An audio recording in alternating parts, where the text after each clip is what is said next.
What's up guys, it's Blink. I've now finished installing the 7 to 10 inch Super ATV lift on my 2020 Polaris General 4 1000 EPS. I also put Super ATV's GDP 4-inch portals with a 30% gear reduction on it, and I put 35 inch BKTs on 18 inch Fuel Mavericks on it. So I wanted to go ahead before we got into this assembly of the lift kit video, and I wanted to go through these instructions with you guys and answer a few questions that you're going to run into right when you start this lift.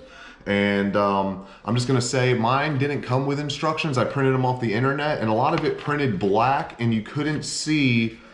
It was kind of like convoluted what had to be done in certain areas. I just reprinted them and they printed a little better. So let's go through these instructions, and let me just kind of give you guys a heads up on the general model, what you're gonna have to ignore in these directions, what's a little different than these directions than what really happened. Because if you look, and I'm gonna turn this camera, so let's take a look at this.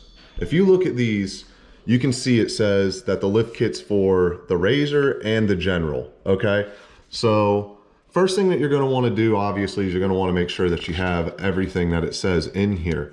Now, I wanna point this out because this got a little confusing for me. This bracket attaches to your shock mounts, okay? And that's what's gonna what's gonna hold your shock now, and it just pretty much makes it a little bit wider. Now, the mistake I made was my directions, I guess, printed wrong, but it looked like in my directions that this bracket was supposed to go on that shock mount in the front. It does not. This is your rear bracket, okay?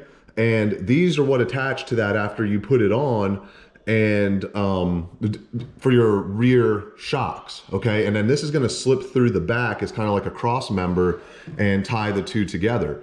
All right, now it says right here, rear sway bar, use on 900 models only, not included or used on Razors. Okay, look, it doesn't tell you anything about the General.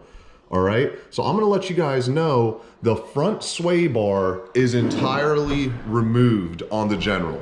There's no more sway bar in the front. The rear, however, you need the sway bar there. There's a spot next to where the shock mounts that you have to attach your sway bar in the rear, again, your stock sway bar. So when you disassemble the back, leave your rear sway bar on. It'll save you a little bit of extra work. You could simply, when both sides are removed, flip the thing over and get it out of your way. All right, let's dive back into these and let's talk about a couple other things that we're gonna run into along the way. All right. One thing I want to note that I didn't do, and it does tell you to do it, but I didn't do it, and let me stress the fact, go ahead and put your Zerk fittings in, your grease fittings, whatever you want to call them, put them in first, okay? And be very gentle putting them in. Do not crank them, don't use a drill, just get them snug. I had one break, it was a huge pain in the butt. I had to get it out with like a screw extractor and without damaging the kit. All right, let's just keep on going.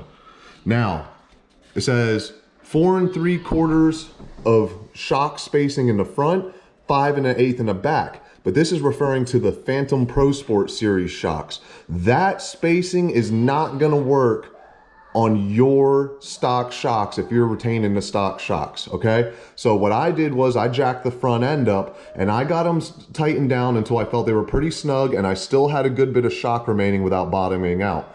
The first measurement that I started with was 7 1/4, and then after a test drive, this is the front shocks, I found that it was still a little soft even on the stiffest setting, and I would bottom out at times when I hit some whoops or something. So I'm gonna tighten mine up to about 8 inches. This is something that you're gonna have to play with, but just so you know, disregard this. It doesn't tell you what the stock shocks have to be, but they do have to be adjusted.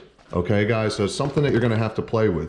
The rear shocks I actually loosened up because they seemed way too tight. All right, let's see what else we got in here.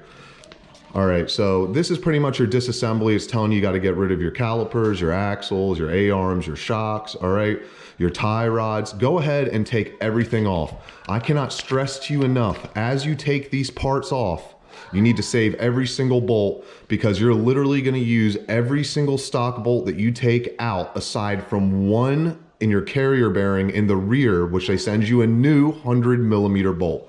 Okay, so what I did is I took this entire lift kit apart, is I literally thread each bolt right back into part after I took it off. It helped me tremendously, okay? So this here, it says remove sway bar links. Guys, this is the front. Remove the entire sway bar, not just the links. Remove it all, okay? I disconnect the sway bar first if I were you before I disconnected anything else. Go ahead and get that out of your way. All right, they got vent tube rerouting. There is no vent tube on the Polaris General. This might have been for something else, but there's nothing like that on the General. All it says is remove wire harness from shock mount and reroute the wire harness away from the shock mount. Guys, this is a job, okay? And I want you to be prepared for it. It is not simply these two little wires like you see here. You'd imagine you could cut the damn zip tie, move them out of your way. No, that didn't work at all. So what I did was I literally had to unplug every single harness in the front when I did this, okay? And then on the passenger side, there are two metal clamps that are holding your wire harness down. As far as the passenger side, you don't have to unplug everything. You could just simply unplug your headlight, all right? But you're gonna have to cut those two clamps on the passenger side so that you can move the passenger side wire. As far as the driver side wire, I just disconnected everything. I unplugged everything, I cut every single mount. You guys can go back, you could put zip ties, you could do whatever you want to make it restrained, but I'm telling you, that's the best way to do it. And I didn't go back through the triangles on the new lift kit, I simply went right underneath it. There was plenty of slack, okay? All right. Next is your rack and pinion and your tie rods, okay? When you take your tie rods off, go ahead and put your bushings on. And what these bushings are for is it's to keep it from oversteering after the lift kit is on, all right? Now, on the passenger side, with these bushings, it is quite difficult to get this piece of plastic over the rack, well, not the rack, but the pinion here, okay? So what you want to do is, what I did was I got the plastic and I soaked it in hot water and let it get warm so it was a little more malleable, it was a little more flexible, and it got a little bigger, and I was able to slip that right on. Now, as far as the driver's side, you could simply steer hard to the left and you can go ahead and there's like a notch in your pinion that you could slip the bushing right over, and that makes it really, really easy. And just to note this now while we're talking about the tie rods, there is a piece that threads into here, okay? It's like a knuckle, all right? You want the knuckle to go in and you want the side with the nut facing out. When you thread this in, put your boot on it first.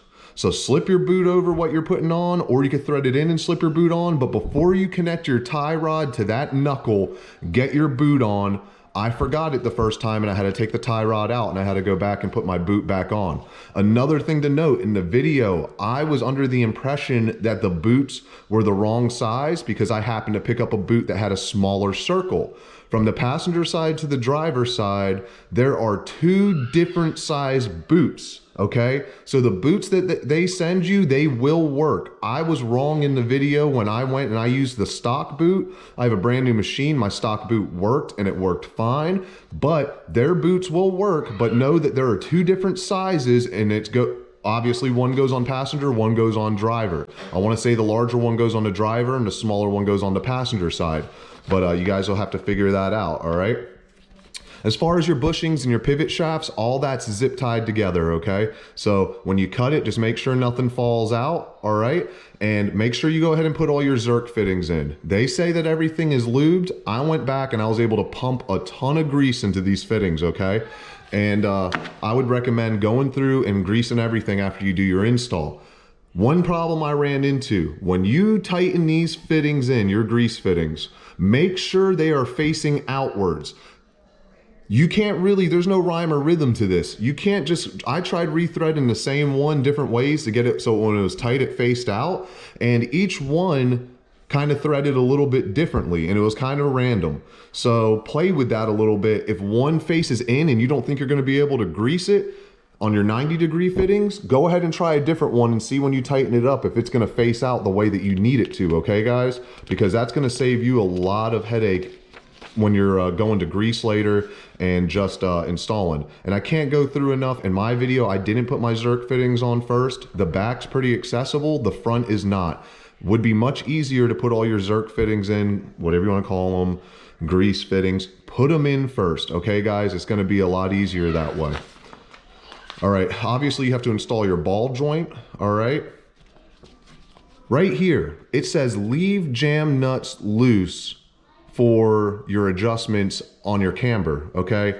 I did not do that, and it worked perfect for me. What I did was I went off the measurements that they give you in these instructions, which is right here, the 28 and 7/32 from the center of your pivot blocks to the center of your ball joint. That measurement pretty much left me between a -1 and 2 degree camber after I lifted it to its highest potential of the 10-inch lift. I'm happy with the camber. I think that it's good. If you follow this, and they were pretty much measured and everything. They came almost right on the dot. I think I had to slightly adjust one of them, okay? But I kept these tight. I installed it. I had no problems, all right? Basically, all this is saying is you want to make sure that you get your triangles with your lift bracket towards the front. Let me give you guys a little advice right here. It says, hint, use needle nose pliers or telescoping magnet to place the spacers into position.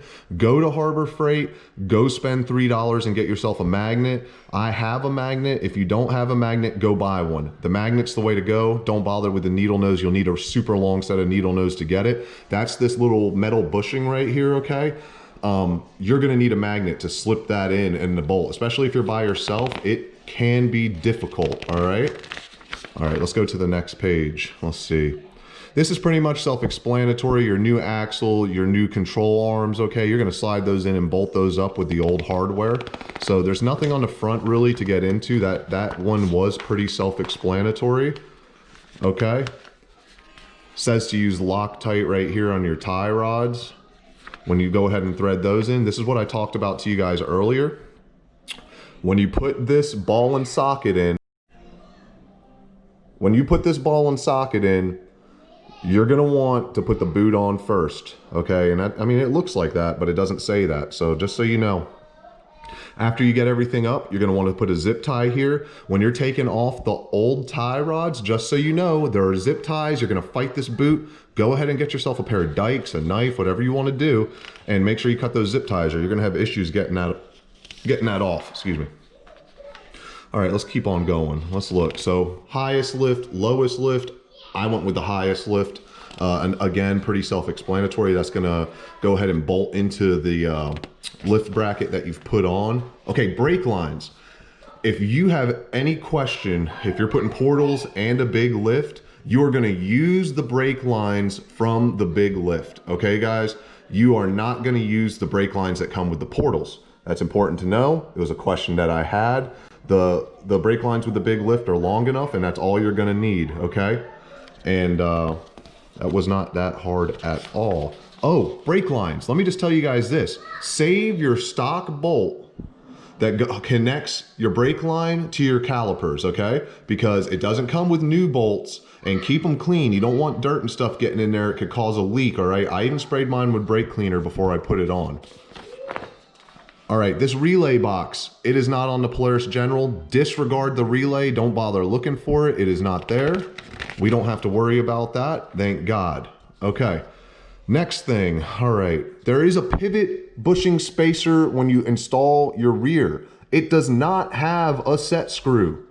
There was no set screw in mine, okay? I don't know if the lift kit changed or what it is. There is no set screw, it confused me. So you guys know there isn't. But it does say 2016 plus models. The holes shown in the lower A arms, and this is what connects your carrier bearing, or in my case, my portal bracket, okay? It says it needs to be 12 millimeters to accept the large stock bolt. Good luck finding a 12 millimeter drill bit in any kind of these local home stores. That pretty much equates to a 1/2-inch drill bit. I tried it with a brand new titanium drill bit, DeWalt. I could not get through this thing to save my life.